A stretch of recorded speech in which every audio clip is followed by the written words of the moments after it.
Millionaire tries to buy love with a huge sum of money, but gets the biggest shock of his life.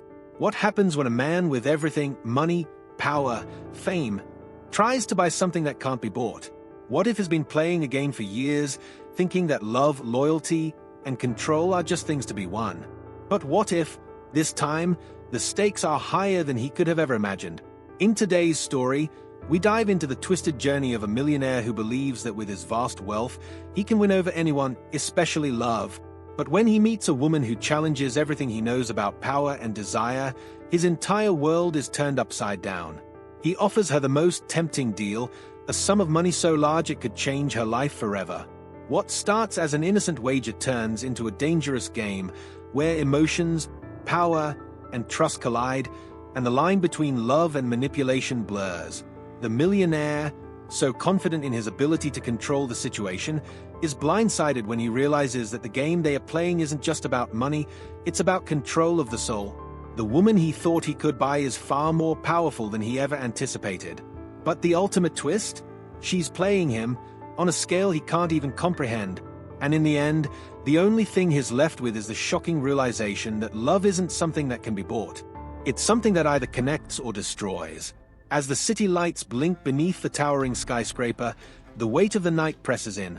The penthouse, overlooking the sprawling city below, should feel like a place of victory, but instead, it's thick with an eerie stillness. The soft hum of the air conditioning, the distant noise of the traffic, everything feels far away, like the world outside is a dream.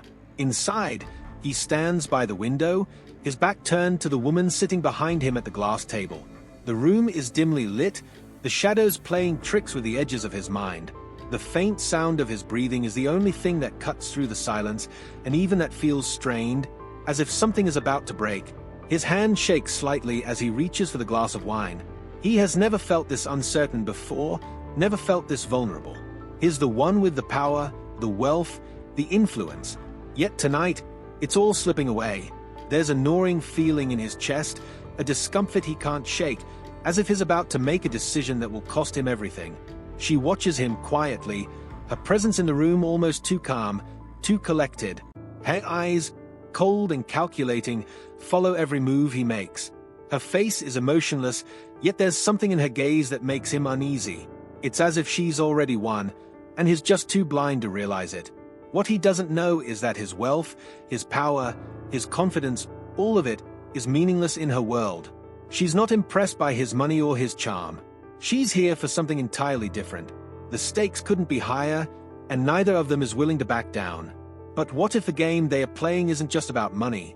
What if it's about something far more dangerous? What if the biggest shock of his life isn't the woman's betrayal, but the truth about who she really is?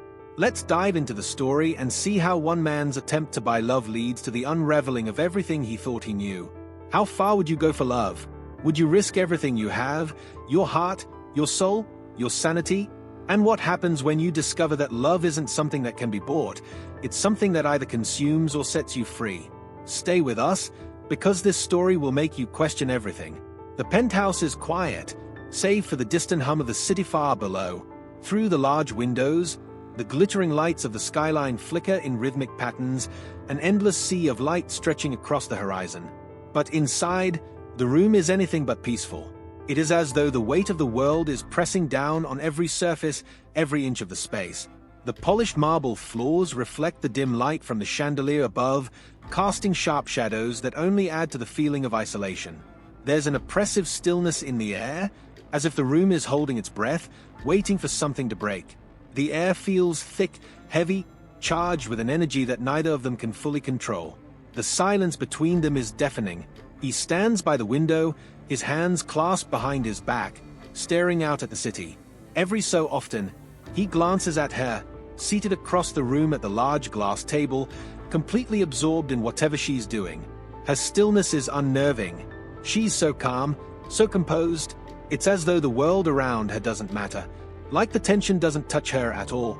The more he watches her, the more he can't seem to understand why he's so unsettled. He's the one with all the power. He's the one who could walk away at any moment with a smile on his face, leaving everything behind. But she is the enigma he can't solve. She doesn't need his money, his charm, or his promises. She doesn't even seem to care for the game he's playing. He feels the need for control, always. The wealth, the status, it's how he's lived his entire life. It's his world, where everything bends to his will. But in her presence, his power seems meaningless. There's an underlying fear gnawing at him, an invisible threat creeping under his skin, making him wonder if maybe, just maybe, is losing his grip. His hands, which usually remain steady and composed, twitch slightly at his sides, betraying his inner turmoil. He forces himself to breathe deeply, trying to calm the storm building within him. It's an unfamiliar sensation. He's not used to feeling this way, but she has a way of making him doubt everything he's ever known about control, about power, about who he really is. She, on the other hand, is a study in calm. Her demeanor is tranquil, almost distant. She doesn't look at him, doesn't even acknowledge his presence as she flips through the pages of a book, a faint smile playing at the corners of her lips. Her silence is a weapon, a shield. She's not rattled by his presence, his power, or his games. She doesn't need to speak to dominate the room. Every move she makes, every subtle glance she gives him, leaves him with more questions than answers. And that drives him crazy, because no matter how hard he tries, he can't figure her out. For the first time, he feels completely exposed, and it terrifies him. Finally, the tension becomes too much. He's had enough. The walls he's built around himself, the walls he's spent years perfecting, are starting to crumble under the weight of her indifference. He can't take it anymore. He turns to face her, the sharp movement catching her attention. For the first time, she looks up, meeting his gaze. Her eyes are calm, but there's something in them, something inscrutable that unsettles him further. He's had enough of the games, enough of the silence. "What do you want from me?" The words come out before he can stop them. They are harsh, frustrated, and full of the emotion he's been hiding from himself.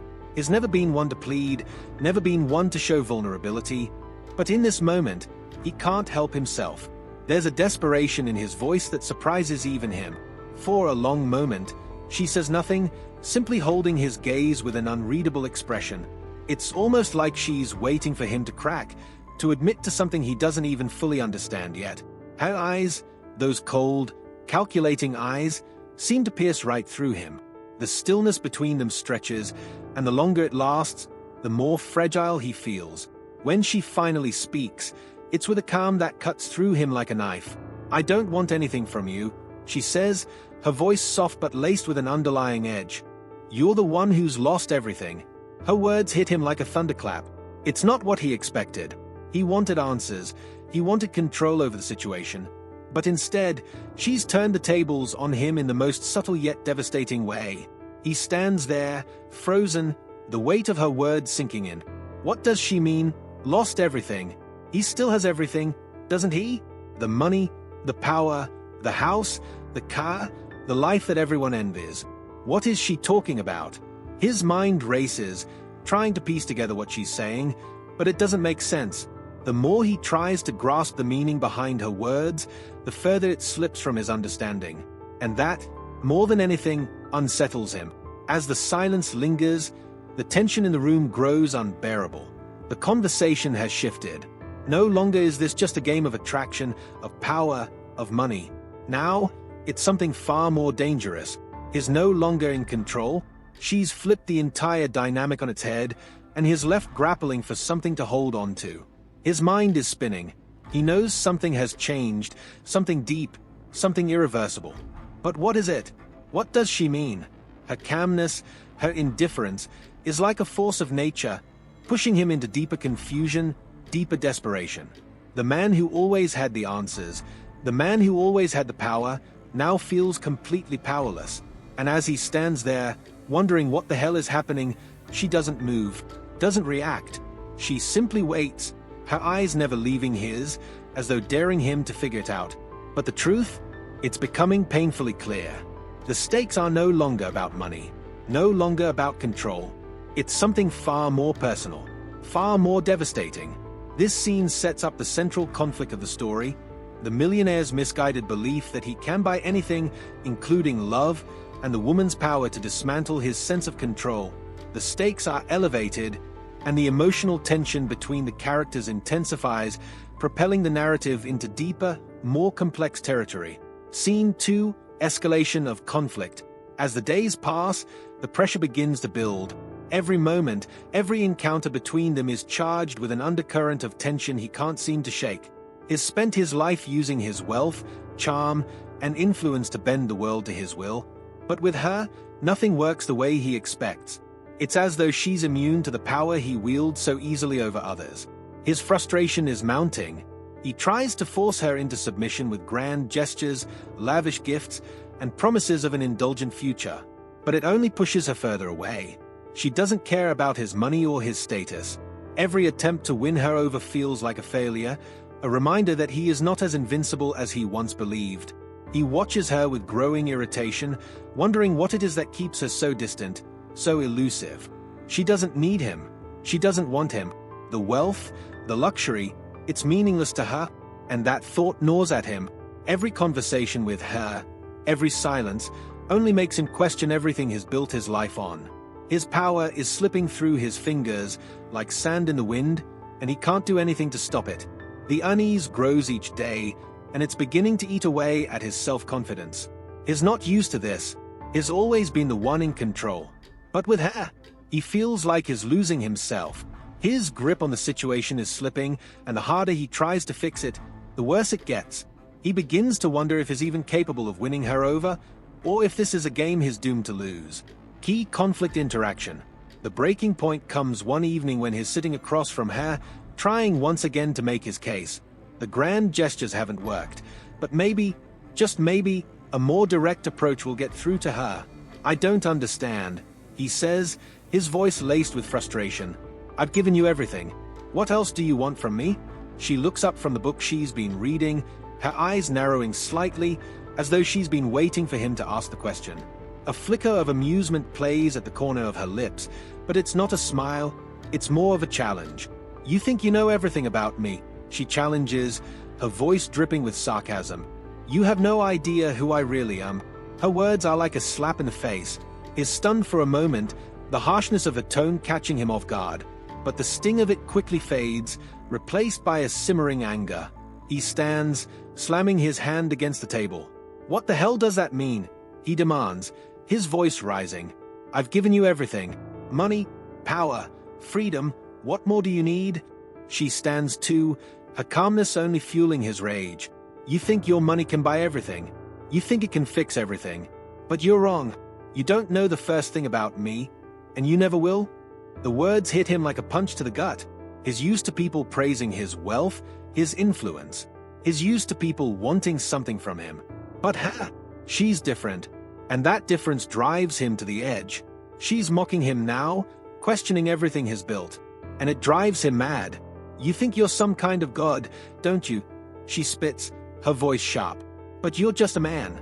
A broken man who thinks he can buy his way out of everything." The insult cuts deep, deeper than anything he's ever experienced. For the first time, he realizes that she's not just rejecting him, she's rejecting everything he stands for. His power, his wealth, his sense of superiority. It's all meaningless to her. "Maybe I am broken," he snaps, his voice suddenly cold, almost too calm.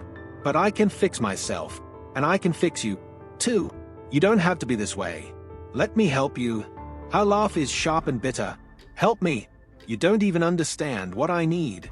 You're too busy trying to fix yourself to see that you're the one who needs fixing." The words echo in his mind long after she's left the room. The sting of her words lingers, and for the first time, he feels truly exposed. She's right. He's spent his entire life hiding behind his wealth, his power, his control. And now, in front of her, it all feels hollow. The realization doesn't hit him all at once. It comes in waves, slowly crashing over him with increasing intensity. Over the next few days, he can't shake the feeling that has been played, that she's been playing him from the very beginning, and he never saw it coming. Every moment he spends with her only confirms it. She doesn't need him. She doesn't want his money. And the more he tries to win her over, the more she slips further away. He's not in control of this game. She is. The woman he thought he could easily manipulate, The one he thought he could buy with lavish gifts and promises has turned the tables on him. She's the one pulling the strings, and he's the one dancing to her tune without even realizing it. In that moment, standing alone in his penthouse, he has a crushing epiphany. He's not the one in charge. He's the one being manipulated. Everything he thought he knew about power and control is upside down. And worse, he realizes that he's losing everything, not just with her, but with himself. The walls he's built around his life, around his identity, are crumbling. And he's powerless to stop it. Escalating stakes. The realization hits hard, but it only serves to escalate the tension between them. What started as a game of power, of manipulation, has now spiraled into something far more dangerous. He can no longer hide behind his wealth or his influence. The stakes are higher now. This isn't just about money, it's about control. And the more he digs, the deeper he sinks into a web he doesn't know how to escape. Every interaction with her feels like another step into a trap. The more he tries to assert his dominance, the more she pulls away, mocking him, challenging him, forcing him to confront his own insecurities. He's losing himself in the process. The stakes are no longer about winning her over, they are about his own survival, his own identity. And as each day passes, the tension between them builds. He can feel the danger rising, but he doesn't know how to stop it. The more he uncovers about her, the more he realizes that he's only scratched the surface. The deeper he goes, the more dangerous it becomes. But one thing is certain, the game is no longer under his control, and the consequences of losing it could be far worse than he ever imagined. This scene deepens the emotional and psychological conflict of the story as the millionaire realizes the power dynamic has shifted. His struggles intensify, and the stakes are raised as he confronts the harsh truth about his own vulnerability. The emotional tension is heightened, propelling the narrative toward the next phase of the story. The penthouse feels suffocating, the once luxurious space now a prison for his racing thoughts. Every corner seems darker, every shadow deeper. The walls, adorned with priceless art, now seem to close in on him, reflecting his growing anxiety. For the first time in years, he feels small, insignificant, like a pawn in a game he doesn't understand. She's been quiet all day, her movements deliberate and measured. There's something in the air, a tension so thick it's almost tangible. He can't ignore it anymore. The certainty he once felt, the confidence in his control, is gone. Now, there's only doubt, fear, and a gnawing sense that something big is about to happen. As he watches her from across the room, he's struck by how calm she is. She sits on the edge of the balcony, the city lights framing her like a queen surveying her kingdom. Her posture is regal, her expression serene, but there's a sharpness in her eyes, a cold, calculating edge that sends a shiver down his spine. He knows she's hiding something. He's known it for weeks. But what terrifies him the most is the possibility that whatever she's about to reveal could destroy him. The truth is unveiled. Unable to bear the silence any longer, he steps onto the balcony, the cool night air biting at his skin. She doesn't turn to look at him, but he knows she's aware of his presence. For a moment, he hesitates, unsure of how to start. Then, with a voice that's firmer than he feels, he speaks. "I need answers," he says, the words cutting through the tension like a knife. "I can't do this anymore. Whatever game you're playing, it ends tonight." She sighs, a sound that's both weary and amused, and finally turns to face him. Her expression is unreadable, but her eyes burn with an intensity that makes his chest tighten. "You want the truth?" she asks, her voice calm but laced with something he can't quite place. "Are you sure you're ready for it?" He nods, though his stomach churns with unease. "Yes, I need to know." She steps closer, her gaze never leaving his.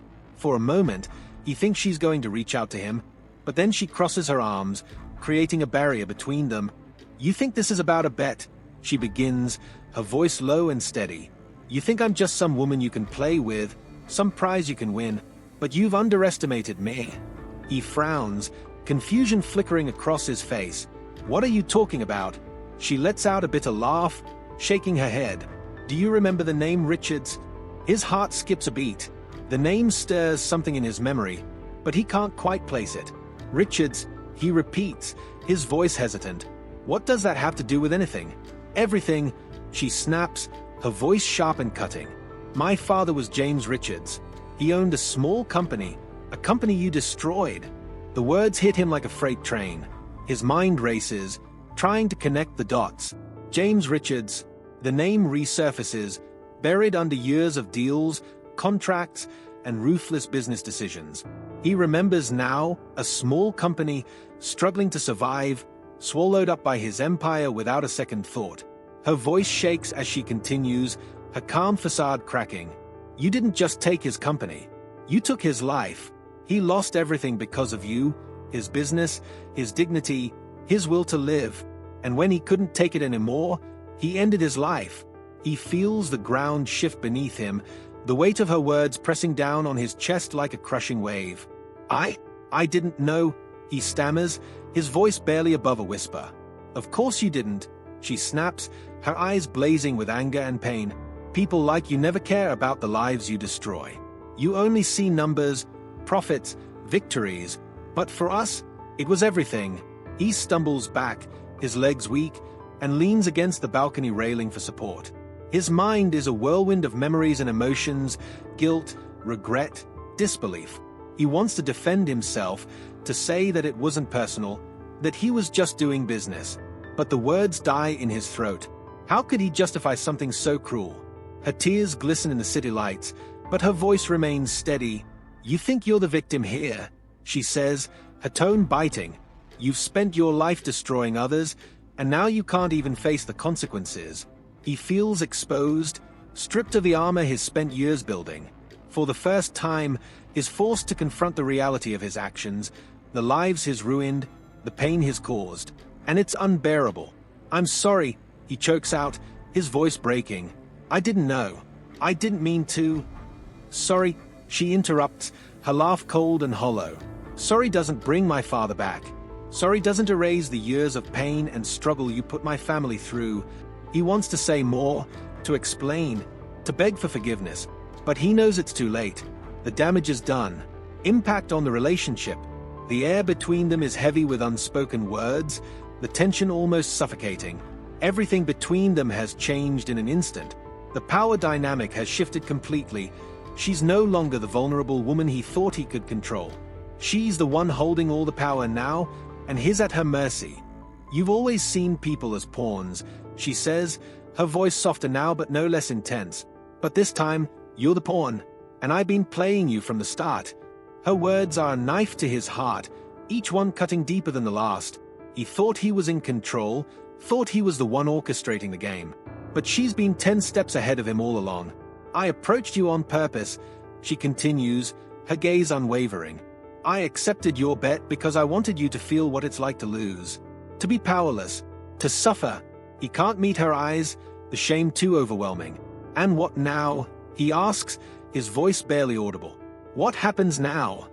She takes a step closer, her voice calm but filled with resolve. Now, you live with it. You live with the guilt, the regret, the knowledge that you're not the man you think you are. And maybe, just maybe, you'll finally understand what it feels like to be human. With that, she turns and walks back into the penthouse, leaving him alone on the balcony, the weight of her words pressing down on him like a vice. Aftermath of the reveal. The rest of the night is a blur. He sits on the balcony, staring out at the city, his mind racing. Everything he's ever believed about himself, about his life, has been shattered. The wealth, the power, the success, it all feels hollow now. Her words replay in his mind like a haunting melody, each one cutting deeper than the last. He thought he was invincible, untouchable. But she's shown him the truth. He's just a man, flawed and broken, like everyone else. And as the first light of dawn breaks over the city, he realizes something he's never felt before. Fear. Fear of what's to come. Fear of what is lost. And fear of the man he's become. This scene delivers the emotional and narrative payoff of the story, with the reveal of her backstory flipping the dynamic completely. The millionaire's arrogance and confidence crumble under the weight of his guilt, while the woman emerges as a powerful force, taking control of the narrative. The impact on their relationship is profound, setting the stage for the next phase of the story. The days that follow the revelation are a blur for him. His once carefully constructed world now feels like a house of cards, teetering on the edge of collapse. Everywhere he turns, He is reminded of the man he thought he was, and the man he has been revealed to be. The truth haunts him like a ghost, gnawing at his insides, stealing his peace. It's as if the walls are closing in on him, suffocating him with his own guilt. In the silence of the penthouse, he often finds himself staring out the window at the sprawling city below, but he doesn't see the skyline anymore. All he sees is the life he's destroyed, the people he's hurt, and the past he can't outrun. The laughter of his former success feels like a distant memory, a cruel mockery of what he now knows he is. A man who used people like pawns in a game he didn't understand. The weight of the truth settles deep within him, and it's as if a part of him has died. His days are filled with an oppressive numbness, a constant reminder that the woman he tried to control is now the one in control. Every moment spent in her presence feels like a physical ache, a reminder of how far he's fallen. But it's not just guilt that eats at him. There's fear, too, a creeping, all-encompassing fear that consumes him. The fear of what comes next, the fear that she might not be done with him yet. As the days pass, the cracks in his empire begin to show. The once impenetrable fortress of his business is now under siege. His board members, who once followed his every word, now question his decisions. Deals he had taken for granted begin to fall apart. Competitors he had crushed with ease now smell weakness, and they close in, taking advantage of every chink in his armor. His personal life, too, has begun to unravel. The people who once surrounded him with sycophantic smiles now avoid his gaze. Former friends, colleagues, and even family members seem to sense the change in him. They no longer look at him with admiration or respect, but with pity, like he's a man walking toward his own self-destruction. He tries to hold on, to salvage what's left of his fortune and reputation, but it's futile. The life he built, the one he thought would protect him from the consequences of his actions, is slipping through his fingers. Every attempt to right his wrongs only seems to deepen the hole he's dug for himself. Late one night, he sits in his office, staring at a stack of paperwork. His hands tremble as he reaches for the phone, dialing numbers he's called 1,000 times before. But this time, no one answers. The sound of the ringing echoes in his ears, a cruel reminder that the world he once controlled has moved on without him. She, on the other hand, seems more untouchable than ever. If anything, the power dynamic has shifted even further in her favor. She no longer plays by his rules. She doesn't need him, she's shown him that. Her calm demeanor, her confidence, it all feels like a weapon now. She knows the truth, and she holds it over him like a sword. It's clear she doesn't just want revenge. No, her actions are far more calculated, deliberate. She's dismantling him, piece by piece. His contacts, his allies, his trust, it all slips away in her wake. She doesn't need to shout or make demands. Her silence, her indifference, is the greatest weapon she could wield. At the office, she's become an enigma, a shadow that looms over him. She walks through the halls with quiet confidence, her every move deliberate. Her influence has spread like a quiet storm, and soon enough, people start to listen to her more than him. They seek her opinion, her approval, even when she's not in the room. His empire, the one he thought would give him everything he ever wanted, now feels like it's crumbling under the weight of his own mistakes. She knows exactly how to undermine him. With a glance, a word, a well-timed gesture, she forces him into a corner. There's no escape. She's no longer a vulnerable woman he can manipulate. She's a force he can't reckon with. In a desperate attempt to regain some semblance of control, he reaches out to her. At first, he tries with anger. He demands to know why she's doing this, why she's ruining him. But his words fall flat, like an empty threat, and she doesn't even flinch. She simply looks at him with that same inscrutable expression. "Is this really what you want?" he asks, his voice laced with frustration. "I gave you everything. What more do you want from me?" She doesn't answer immediately. Instead, she takes her time, her gaze cool and distant. "I've already taken what I need from you," she replies softly, her tone almost pitying. "You're just too blind to see it." He tries a different approach. This time, he offers an apology, a real one. He tells her he's sorry for everything, the way he treated her, the people he hurt, the choices he made. He promises to change, to make things right. He tells her he'll do anything to make amends, but she only shakes her head. There's no warmth in her eyes anymore. Your words mean nothing to me, she says, her voice steady but cutting. You had your chance. You failed. The words sting, but they are not enough to bring him to his knees. She's already moved on. She doesn't need him anymore. His desperation reaches a fever pitch when he decides to take matters into his own hands. He arranges a private meeting, a last-ditch attempt to reclaim something, anything, from the wreckage of his life. This time, he's ready to fight. He's going to win her over. He's going to convince her that she's wrong, that they can still have something, anything, together. When he sees her, she's as composed as ever. There's a slight, unreadable smile on her lips, but it's not the smile of someone who's interested in reconciliation. No, it's the smile of someone who's won. The game is over. He stands before her, offering everything he has left. I can fix this, he says, his voice strained but full of conviction. I'll do whatever it takes. Just give me another chance. Her gaze pierces through him, and for a moment, there's a flicker of something, maybe pity, maybe even amusement. But whatever it is, it's gone before he can grasp it. You don't get it, do you? She says, her voice soft but final. You've already lost. You can't buy what you've never understood. And with that, she turns and walks away, leaving him standing there, powerless, unable to stop the final, devastating realization from sinking in.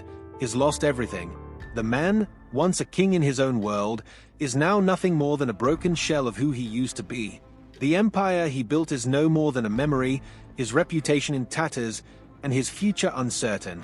The woman he tried to control has moved on, leaving him behind in the dust of his own failures. The consequences of his actions have caught up with him, and now there's nothing left to do but live with the weight of his own choices. The shock of his life wasn't the revelation of her past, it was the realization that he was never truly in control. And now, there's no going back. This scene marks the downfall of the protagonist as his empire collapses under the weight of his actions, while the antagonist solidifies her position of power. His desperate attempts to regain control only emphasize his futility, and the power dynamic has irreversibly shifted. The emotional, psychological, and situational consequences of their choices become undeniable, leading to the final unraveling of everything he once believed he could hold.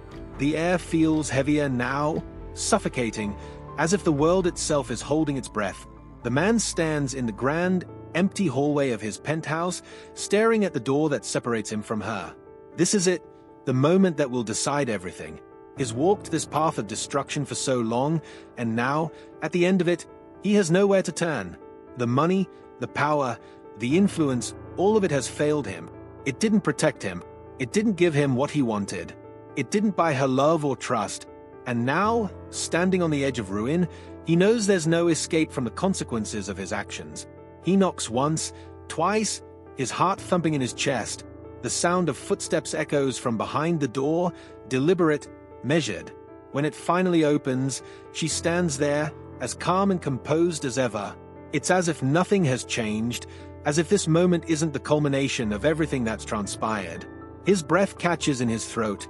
He wants to shout, to beg for mercy, to ask her to understand that he's sorry, that he was wrong. But the words stick in his throat. He's been a fool, and deep down, he knows there's no way to undo the damage. She looks at him, her gaze cold, detached. You wanted control, she says softly, her voice carrying an edge of finality. You wanted to win, but you've already lost. The ultimate consequence, the final confrontation is brief, but it is brutal. Every word exchange between them feels like a hammer striking a nail, driving deeper and deeper into his soul. There's no room for pleading, no space for excuses. She doesn't need to say much. Her presence, her quiet power, is enough to make him realize the depth of his failures. Do you understand now? She asks, her voice barely above a whisper. Do you see what you've done? His body feels numb, his thoughts scattered. He wants to scream, to cry, but all he can do is stand there, unable to move, unable to make her see the desperation clawing at his insides. The life he built, his empire, his reputation, his wealth, none of it matters anymore. The truth hits him with a force he wasn't prepared for. It's not just the loss of money or status, it's the loss of everything that made him feel powerful.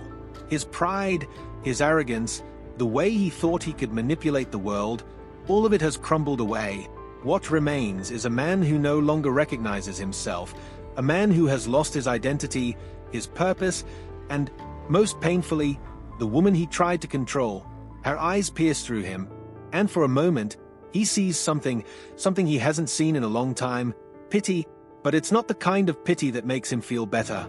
No, this pity is laced with finality. She feels sorry for him, but not in the way he hoped. She's sorry that he couldn't see the truth sooner. Everything you've built, everything you've fought for, has been reduced to this, she says, and it's the final blow. And I won't let you pretend it never happened. I won't let you walk away from what you did. The words hang in the air between them, sharp and unforgiving. The realization hits him like a tidal wave. There's no turning back now. She has destroyed him, not just in a physical sense, but in a deeper, more profound way. All that he was, all that he thought he could be, is gone. As she walks away, leaving him standing there in the ruins of his former life, the man is left to reflect on everything that has happened.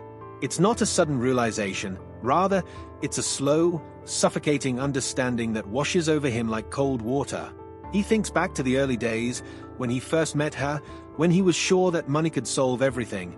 He thought that if he just threw enough wealth, enough power, at her, she would fall in line. He believed that love could be bought, that loyalty could be secured with a few zeros on a check. He was wrong. So wrong. Now, as he stands in the desolate silence of his empty home, he realizes just how deeply his own arrogance has shaped the man he's become. He's no longer the confident, self-assured millionaire he once was. He's a broken man, stripped of everything that gave him purpose, his money, his power, his status. There's no one left to blame but himself. He can't hide behind his wealth anymore. He can't buy forgiveness. He can't manipulate people into believing he's the man he once was. His actions have destroyed everything. His relationships, his sense of self, his very identity. As he stares into the abyss of his own failure, he realizes the full cost of his greed. It wasn't just money that he lost, it was everything that truly mattered. The love, the trust, the respect he thought he could manipulate into existence. He had it all, but he never saw what really mattered until it was too late. The final confrontation, the breaking point of this destructive journey, has come and gone. The man, once a king in his own kingdom, is left a mere shadow of his former self. The empire he fought so hard to build is in ruins, his wealth a distant memory, and his future uncertain. He looks around him at the remnants of the life he thought he controlled, and for the first time, he feels the weight of his own failure in its full, crushing force. As he stands there, alone, he knows there's no going back. The choices he made have led him to this point, and he's left to live with the consequences of those choices. There's no more power to grasp, no more people to manipulate. All that remains is the bitter taste of defeat. The woman he tried to control is now free, free of him, free of his games, and is left to pick up the pieces of a life that was once his, but is now forever beyond his reach. In the end, the price of his arrogance has been more than he could ever afford to pay. This scene marks the culmination of the protagonist's downfall as he faces the consequences of his actions. The final confrontation is not just a physical clash but an emotional and psychological reckoning that leaves him broken and powerless. As he reflects on his journey, he comes to understand the true cost of his arrogance, realizing that in trying to buy love and control, he lost everything that truly mattered. What began as a seemingly harmless game of power, control, and manipulation has now come to its inevitable end. The man who once ruled his world with money and influence is left broken, alone, and humbled by the very forces he sought to control. In his desperate attempt to buy love and loyalty, he lost more than just his wealth. He lost his identity, his dignity, and perhaps the one thing he valued most, genuine human connection. Power, control, and manipulation might work for a time, but in the face of real emotions and the consequences of one's actions, they crumble like fragile sandcastles in a storm. His belief that he could bend the world to his will has been shattered. The shock of realizing that the tables have turned on him has left him vulnerable in a way that his money never could.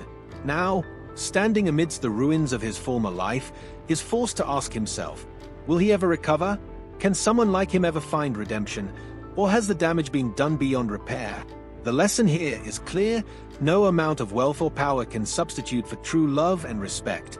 And in the end, it's the human connections we make, the choices we make, and the way we treat others that define us. The story serves as a powerful reminder that no matter how much we try to manipulate our circumstances, the truth always finds its way to the surface. And when it does, we must face it. Now, I want to hear from you. What do you think about the millionaire's journey? Do you believe he could ever change, or is he doomed to live with his guilt forever? Was there a moment in the story that really stood out to you? Let me know your thoughts in the comments below. If you enjoyed this video and want to see more stories like this one, make sure to give it a thumbs up, share it with your friends, and hit that subscribe button so you never miss out on our latest content. Your support means the world to us and helps us keep creating content that resonates with you. Thanks for watching, and we'll see you in the next video.